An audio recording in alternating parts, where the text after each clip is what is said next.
यह video BPSC exam 2026 के science subject से रिलेटेड है और आज का टॉपिक है 72 बीपीएससी पीटीसीसी एग्जाम 2026 साइंस। इसमें विज्ञान के कुछ जीबीआई क्वेश्चन को रखा गया है। जैसे पहला सवाल है, कौन सुमेलित नहीं है? मलेरिया, तिल्ली, पेचिस, आग, कालाजार, अस्थि-मज्जा और स्लीपिंग सिकनेस रीढ़ की हड्डी। मतलब एक तरफ रोग का नाम और उस रोग से प्रभावित होने वाले अंग का नाम दिया गया है। तो सबसे पहले कि इसमें कौन सुमेलित नहीं है, तो स्लीपिंग सिकनेस में रीढ़ की हड्डी प्रभावित नहीं होती। स्लीपिंग सिकनेस में मस्तिष्क प्रभावित होता है, ब्रेन। तो आपका ऑप्शन है डी। ठीक है। अगला सवाल है, पृष्ठ तनाव सरफेस टेंशन को प्रभावित करता है। ये तापमान, बी तेल ग्रीस का प्रयोग, सी विद्युत धारा का प्रवाह और डी है सभी। तो पृष्ठ तनाव सरफेस टेंशन को सभी प्रभावित कर रहे हैं। जैसे ऑप्शन होगा डी, लेकिन कैसे इसको समझिए।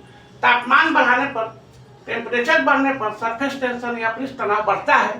तेल या ग्रीस का प्रयोग करने पर ये क्या होता है कि घटता है सरफेस टेंशन। और विद्युत धारा के प्रवाह को अगर बढ़ाया जाए तो भी ये बढ़ता है, पृष्ठ तनाव बढ़ता है। तो सभी को ये प्रभावित, सभी ऑप्शन इसका सही है, इसलिए ऑप्शन है डी।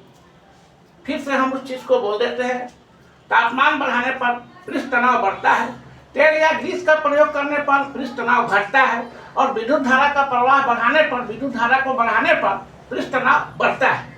तो इस तरह से सभी प्रभावित कर रहे हैं। अगला सवाल, गतिज ऊर्जा के संबंध में कौन सा कथन सही है? पहला है, गतिज ऊर्जा गुप्त रूप से संचित ऊर्जा है। गतिज ऊर्जा गति के कारण काम करने की क्षमता है। और तीसरा स्टेटमेंट है, गतिज ऊर्जा अपेक्षित नहीं है। और इसमें जो है सही ऑप्शन जो है डी है। इसमें कि कहा जा रहा है कि गतिज ऊर्जा गति के कारण कार्य करने की क्षमता है। ये उसका डेफिनेशन ही है, गतिज ऊर्जा का डेफिनेशन यही है।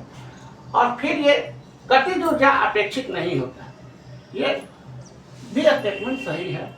तो गतिज ऊर्जा के संबंध में ये लाइन 2 और 3 जो है ऑप्शन सही है, जिसका कि आंसर आ जाता है बी। अगला सवाल,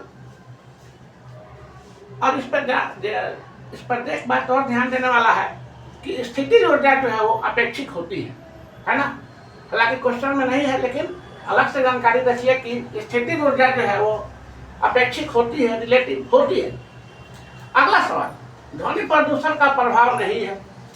श्रवण क्षमता में कमी, तंत्रिका तंत्र कमजोर होना, ल्यूकेमिया का होना या एड्रिनल हार्मोन के स्राव में कमी। तो यहाँ पे एड्रिनल हार्मोन के स्राव में जो कमी है, यही ऑप्शन इसका डी ऑप्शन जो है वो सही है।